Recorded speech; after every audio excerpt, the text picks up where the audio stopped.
Hello guys, नमस्कार। जैसा कि आप देख रहे हैं कि हम किरण के 8900+ एडिशन से टाइम एंड डिस्टेंस को डिस्कस कर रहे हैं। आइए फर्दर टाइप 4 से और क्या क्वेश्चन बन सकते हैं उनको डिस्कस करते हैं। क्वेश्चन नंबर 6 आपकी स्क्रीन पर है। दो रेलगाड़ी स्टेशन ए और स्टेशन बी से एक दूसरे की ओर 50 किलोमीटर प्रति घंटा और 60 किलोमीटर प्रति घंटे की चाल से रवाना होती हैं। जब दोनों ट्रेन आपस में मिलती हैं तो सेकंड ट्रेन फर्स्ट ट्रेन से 120 किलोमीटर की दूरी अधिक तय करती है, तो ए और बी के बीच की दूरी क्या है। हमको गिवन है दो स्टेशन है ए और बी। ए स्टेशन से 50 किलोमीटर प्रति घंटे की चाल से ट्रेन रवाना होती है और बी स्टेशन से 60 किलोमीटर प्रति घंटे की चाल से रवाना होती है और एक दूसरे की ओर चलती हैं। जब दोनों ट्रेनें एक ही समय पर चलना प्रारंभ करती हैं तो जो मिलने में समय लगेगा वो बराबर लगेगा, इक्वल समय लगेगा। मिलने में दोनों ने बराबर समय लिया होगा।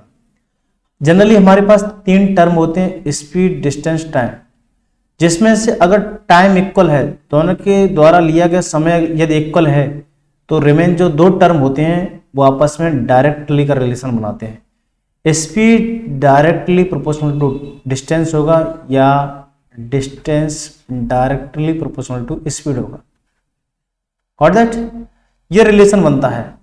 यहां पर हमको स्पीड दे रखी है, यहां पर हमको स्पीड दे रखी है कि ए स्टेशन से जो रेलगाड़ी चली है उसकी चाल 50 किलोमीटर प्रति घंटा है और बी स्टेशन से जो रेलगाड़ी चली है उसकी चाल 60 किलोमीटर प्रति घंटा है।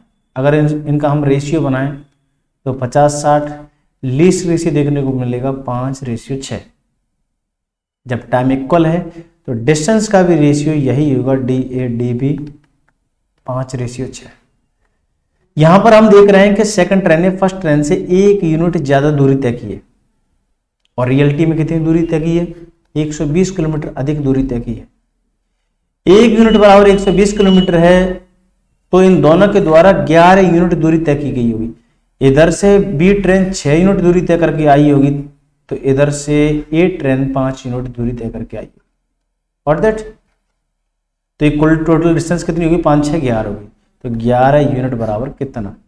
120/1 गुणा 11 का मल्टीप्लाई अगर 120 के साथ करेंगे तो हमें देखने को मिलेगा 1320 किलोमीटर। ऑप्शन देखने को मिलेगा हमें थर्ड। आशा करता हूं कि आप इस क्वेश्चन को समझ पाए होंगे। बढ़ते हैं अगले क्वेश्चन की ओर। Question number 7। दो रेलगाड़ी हैं जो कि पैरेलल ट्रैक पर मूव कर रही हैं विपरीत दिशाओं में। जिस ट्रेन में व्यक्ति बैठा है उस ट्रेन की चाल 80 किलोमीटर प्रति घंटा है और एक सेकंड ट्रेन को 18 सेकंड में पार कर जाती है। यदि सेकंड ट्रेन की लेंथ 1000 मीटर है तो सेकंड ट्रेन की चाल किलोमीटर प्रति घंटा में क्या है। हमको गिवन है 2 ट्रेन है।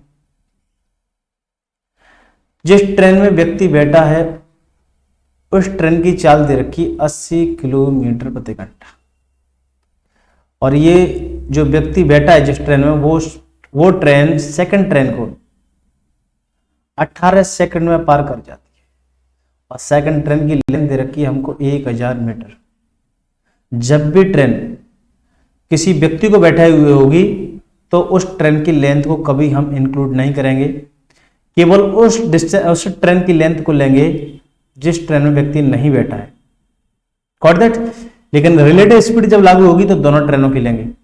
व्यक्ति की चाल क्या होगी? ट्रेन की जो स्पीड होगी, जिस ट्रेन में व्यक्ति बैठा है वही चाल होगी।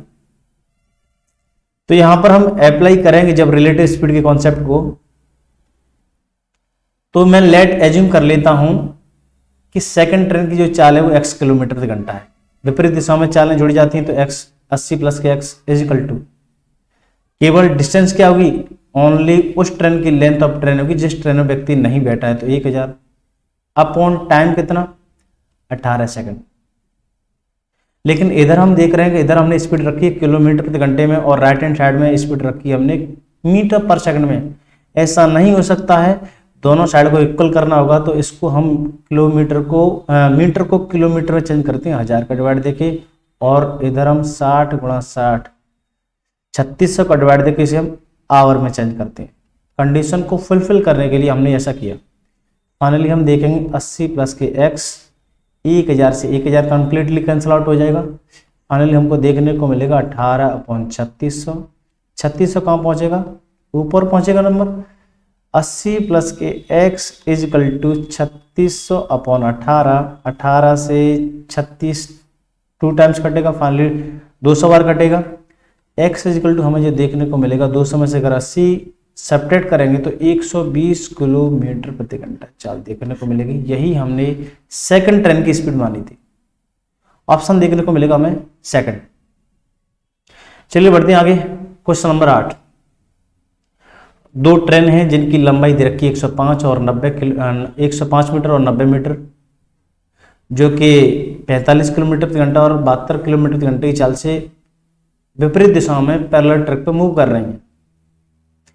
तो एक दूसरे को पार करने में ये कितना समय लगेगा, पार करने में या मिलने में कितना समय लगेगा। दोनों का मीन्स एक ही है, पार करना और मिलना। हमको गिवन है कि दो ट्रेन हैं जिनकी लेंथ दे रखी है 105 मीटर और एक दूसरी ट्रेन है जो विपरीत दिशा से मूव कर रही है 90 मीटर। इस वाली ट्रेन की चाल है 45 किलोमीटर प्रति घंटा और सेकंड जो ट्रेन है उसकी चाल है 72 किलोमीटर। जनरली हमारे पास 3 टर्म होते हैं जिसमें से 2 टर्म दे रखे हैं, हम इजीली तीसरे टर्म को फाइंड आउट कर लेंगे। हमें डिस्टेंस दे रखा है, हमें स्पीड दे रखा है, तो आसानी से हम टाइम फाइंड आउट कर सकते हैं। 105 और 90 195 मीटर, स्पीड 45 और 72, 5 2 7 7 4 11। हमने डिस्टेंस को रखा है मीटर में और स्पीड है किलोमीटर प्रति घंटे में। ऐसा नहीं हो सकता है जब भी डिस्टेंस मीटर में होगी तो स्पीड किलोमीटर प्रति घंटे में नहीं, मीटर पर सेकंड में होना जरूरी है। तो हम इस किलोमीटर को 5/18 का मल्टीप्लाई करके 18 का पहुंचाएंगे, ऊपर पहुंचाएंगे। 5/18 का मल्टीप्लाई करके मीटर पर सेकंड में चेंज कर रहे हैं। 5 से 195, 5 15, 5 नंबर 45, 39 टाइम्स कटेगा और 39 3 होते हैं 117 और 3 से 18 कटेगा 6 टाइम। फाइनली हमको जो देखने को मिलेगा वो 6 सेकंड देखने को मिलेगा। ऑप्शन होगा सेकंड। आशा करता हूँ कि आप इस क्वेश्चन को भी समझ पाए होंगे। बढ़ते हैं अगले क्वेश्चन की ओर। Question number 9। दो बराबर लंबाई की ट्रेन है जो कि विपरीत दिशाओं में मूव कर रही हैं और एक दूसरे को पार करने में, एक खंभे को पार करने में 18 सेकंड और 12 सेकंड का समय लेती है। तो ये एक दूसरे को पार करने में कितना समय लगेगा। दो ट्रेन है, किसी खंभे को पार करने में जो फर्स्ट ट्रेन है, ये वाली ट्रेन है, वो 18 सेकंड का समय लेती है और ये वाली ट्रेन है इसी खंभे को पार करने में लेती है 12 सेकंड का समय। जब भी डिस्टेंस बराबर हो तो मैं आपको बार बार कहता रहता हूं कि हम स्पीड के माध्यम से और टाइम के माध्यम से डिस्टेंस को एज्यूम कर सकते हैं। कोई दिक्कत नहीं है अगर नहीं दे रखी भी हो तो डिस्टेंस। तो हम क्या करेंगे, इस 18 और 12 के माध्यम से एक डिस्टेंस एज्यूम कर सकते हैं। 12 18 के माध्यम से कितनी देखने को मिलेगी, 36 लेट हमने एज्यूम कर ली कि 36 मीटर की लेंथ है और ये एक ट्रेन की लेंथ निकल के आई। अच्छा, ऐसी कितनी ट्रेन है, दो ट्रेन है तो 36 कितनी, दो ट्रेनों की लेंथ कितनी होगी, 72 होगी। लेकिन यहीं से हम इनकी स्पीड भी निकाल सकते हैं। 36 में और 18 का डिवाइड देंगे तो कितने, 2 मीटर पर सेकंड और यहाँ से कितनी देखने को मिलेगी, 3 मीटर पर सेकंड। हमको यहाँ से डिस्टेंस भी पता है, स्पीड भी पता है, तो एक दूसरे को पार करने में कितना समय लगेगा ये भी बता सकते हैं। तो टाइम इजिकल टू 36 72 अपॉन 3 2 5 5 कितने टाइम चलेगा, 14.2 बचेगा, 14.4 14.4 हमें फर्स्ट ऑप्शन देखने को मिलेगा, 14.4 सेकंड। बढ़ते हैं अगले क्वेश्चन की। Question number 10। एक रेलगाड़ी है जिसकी लेंथ दे रखी है हमको 150 मीटर और एक पोल को पार कर जाती है 15 सेकंड में। एक अनदर ट्रेन है जिसकी लंबाई समान है, जिसको ट्रेन पार कर जाती है अपोजिट दिशा से चल रही है, उसको पार कर जाती है 12 सेकंड में। तो सेकंड ट्रेन की चाल किलोमीटर प्रति घंटा में क्या है। एक्चुअल में क्या गिवन है, एक ट्रेन है जिसकी लेंथ दे रखी है हमको 150 मीटर और एक पोल को पार कर गई है रेलगाड़ी 15 सेकंड में, ठीक है। और यही ट्रेन आगे चलकर एक दूसरी ट्रेन को पार करती है, उसकी लेंथ समान है, जितनी लेंथ इसकी है उतनी लेंथ इस ट्रेन की है, उसको पार कर जाती है 12 सेकंड में। तो ट्रेन की चाल क्या है, इस वाली ट्रेन की चाल क्या है, क्वेश्चन आपको टिपिकल लग सकता है लेकिन इतना टिपिकल है नहीं है। एक्चुअल में क्या है, सबसे पहले आप यहाँ से स्पीड निकालिए, जो ट्रेन पास कर रही है, जो ट्रेन क्रॉस कर रही है, जो ट्रेन पार कर रही है, उस ट्रेन की स्पीड निकालिए। सबसे पहले हम इस ट्रेन की स्पीड निकालते हैं। इस ट्रेन की स्पीड देखने को मिलेगी 150/15 10 मीटर पर सेकंड, और दैट 10 मीटर पर सेकंड। लेट इस ट्रेन की स्पीड में मान लेता हूँ x मीटर पर सेकंड, और इस ट्रेन की हमें स्पीड पता चली गई है जो कितनी दे रखी है, अभी हमने निकाली है 10 मीटर पर सेकंड। अब यहाँ पर रिलेटिव स्पीड का कॉन्सेप्ट लागू कीजिए। विपरीत दिशा में चालें जुड़ जाती हैं, अपॉन 150 300 कितने सेकंड में पार किया है, 12 सेकंड में पार किया है। 12 से 12 दूनी 24, बचे कितने 6 बचे, 12 60, x + 10 = 25, तो x = देखने को मिलेगा हमें 15 मीटर पर सेकंड।